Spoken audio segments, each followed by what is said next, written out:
छात्रों नमस्कार। मैं डॉक्टर जवाहर आप लोगों का the still life YouTube channel में स्वागत है। आज हम बात करेंगे दिल्ली सल्तनत में रजिया सुल्तान की। रजिया सुल्तान भारत की पहली महिला शासका है। पहली महिला शासका ये पूछा जाता है बैंक रेलवे एसएससी पीएससी में क्वेश्चन कि भारत की पहली महिला शासका कौन है? रजिया सुल्तान। रजिया सुल्तान कुतुबुद्दीन ऐबक की नहीं, ठीक। कभी कभी लोग गलती करते हैं। इल्तुतमिश की बेटी थी। रजिया सुल्तान इल्तुतमिश की बेटी थी। और इल्तुतमिश जब दिल्ली से ग्वालियर आया था, अपनी राजधानी को चेंज कर लिया उसने लाहौर से दिल्ली। जब दिल्ली से ग्वालियर के आंदोलन को ये ग्वालियर पर आक्रमण करने के लिए आया था, उस समय रजिया को वहां का 1231 में शासन संभाल के आया। और उस समय रजिया ने दिल्ली की सत्ता को अच्छे तरीके से चलाया। जब अच्छे तरीके से चलाया, फिर उसके बाद वो लौट के गया तो उसको ये पता चला कि रजिया ने तो बहुत अच्छा शासन चलाया है। उसके बाद उसकी इच्छा थी कि मैं अपनी बेटी को जीते जी इस राज्य का उत्तराधिकारी नियुक्त करूं। उसी बीच में 1236 में इल्तुतमिश की मृत्यु हो जाती है। मृत्यु होने के बाद ही क्या होता है, उसका बेटा रुकनुद्दीन फिरोज गद्दी पर बैठता है। उसकी जो माँ होती शाह तुर्कान, उसका पूरी तरीके से अपने हाथ में शासन लेती। क्रूर महिला थी, निर्दयी महिला थी। जब उसका दूसरा भाई बाहर आक्रमण करता है, अधिकार करता है, तो रुकनुद्दीन फिरोज उस विद्रोह को दबाने के लिए जाता है। तो उसी समय रजिया को मौका मिल जाता है दिल्ली की सत्ता पाने के लिए, और अपने भाई रुकनुद्दीन फिरोज की हत्या करवा देती है। और कहीं कहीं हमें ये भी मिलता है इतिहास में कि रजिया का सहयोग वहाँ के अमीरों ने, तुर्कों ने, दिल्ली की जनता ने, आम जनता ने सहयोग किया, सेना ने भी किया। ठीक इस तरीके से हम रजिया के बारे में पढ़ते हैं। रजिया का जो शासन है 1236 से 1240 तक है। चलिए देखते हैं वीडियो में। रजिया सुल्तान 1236 से 1240 ईस्वी तक गद्दी पर बैठती है। इल्तुतमिश की बेटी है, ठीक। ग्वालियर से वापस आने पर इल्तुतमिश ने रजिया को अपना उत्तराधिकारी घोषित कर दिया, ठीक। और कहा कि चांदी के टंके उसने रजिया के नाम से अंकित करवाए। पहला भारत का सुल्तान था कि जिसने अपनी बेटी के नाम से सिक्के ढलवाए थे। रजिया के मामले में पहली बार दिल्ली की जनता ने उत्तराधिकार प्रश्न पर स्वयं डिसीजन लिया दिल्ली की जनता ने कि नहीं, हम इसको ही बनाएंगे सुल्तान। लेकिन अमीर जो तुर्क थे वो विरोध में थे पूरी तरीके से। रजिया ने पर्दा त्याग करके पुरुषों के समान कोट और कोल्हा टोपी पहनकर रजिया दरबार में आने लगी। रजिया जब दरबार में आने लगी, लोग भड़क गए कि कैसी महिला है, कैसी महिला है। लेकिन उसने पूरी तरीके से पर्दा प्रथा को त्याग दिया। टोपी पहन करके, लाल वस्त्र पहन करके, और जाकर के गद्दी पर बैठती थी। अमीर तुर्कों को बुरा लगता था। एतगीन को रजिया ने बदायूं का इख्तियार नियुक्त किया। अब यहाँ से क्वेश्चन बनते हैं और भयंकर वाले।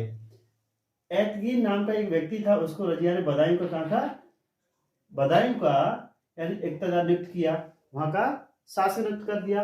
और फिर अमीर हाजू का महत्वपूर्ण उसको दिया, पद दे दिया। अल्तुनिया को तबर हिंद भटिंडा का इख्तियार नियुक्त किया, किसको? अल्तुनिया को, ठीक। एक एबीसीनी हबसी अफसर, हबसी का मतलब होता है गुलाम, जो अफ्रीका से खरीदे जाते थे, उसका नाम था, जिसका अबीसीनिया का पुराना नाम इथोपिया है। और जलालुद्दीन याकूत उसका नाम था। उसको अमीर ए आखूर का पद यानी अश्वशाला का प्रधान नियुक्त कर दिया। अब प्रधान नियुक्त किया है तो उसकी क्वालिटी देखी होगी। और कहा जाता है उसके बारे में कि जिससे वो रजिया आगे चल के उस हबसी का मतलब गुलाम होता है, अफ्रीका से खरीदे जाते थे, उससे प्यार करने लगी, ठीक। प्यार कैसे करने लगी? अब देखो उसके सलीके। अफ्रीका का रहने वाला था, बाल ओढ़ के घुंघराले थे, कद काठी अच्छी थी, ऊंची हाइट थी, आंखें अच्छी थी, सीना चौड़ा था। इसलिए उसको उसके मन में आया कि मैं इससे प्यार करूं। और वो प्यार करने लगी। 1240 ईस्वी में सरहिंद के सूबेदार अल्तुनिया ने विद्रोह कर दिया। कहाँ का है? 1240 ईस्वी में सरहिंद के सूबेदार अल्तुनिया। ठीक, अल्तुनिया के यहाँ भटंडा का तवाल का बनाया है, क्या बनाया है? यहाँ का इक्तदार बना दिया है। अल्तुनिया ने विद्रोह किया। अमीरों ने रजिया के भाई बैरम शाह को दिल्ली की गद्दी पर बैठ, जैसे ही रजिया उस विद्रोह को दबाने के लिए गई तो उसका एक भाई था बैरम शाह, उसको दिल्ली की गद्दी पर किसने बिठा दिया? अमीरों ने बिठा दिया, जो अमीर उसका विरोध करते थे। रजिया ने आगे चल के क्या किया? अल्तुनिया से विवाह कर लिया और दोनों को दिल्ली की ओर बढ़ते बैरम शाह द्वारा पराजित किया। जैसे दिल्ली की ओर बढ़ रहे थे तो बैरम शाह द्वारा उसको पराजित कर दिया और 13 अक्टूबर 1240 को उसकी हत्या कर दी गई। कहा जाता है कि कैथल के पास उन्होंने डाकुओं ने हत्या कर दी, लेकिन एक जगह ये भी लिखा है कि इसका भाई जो बैरम शाह है उसके द्वारा पराजित हुई और डाकुओं ने उसकी हत्या कर दी। रजिया के राज्यारोहण ने दिल्ली की सेना, जनता और अधिकारियों ने भाग लिया। जब उसका राज्यारोहण हुआ तो बोले अब हमें बहुत अच्छा सुल्तान मिल गया है, महिला होते क्या।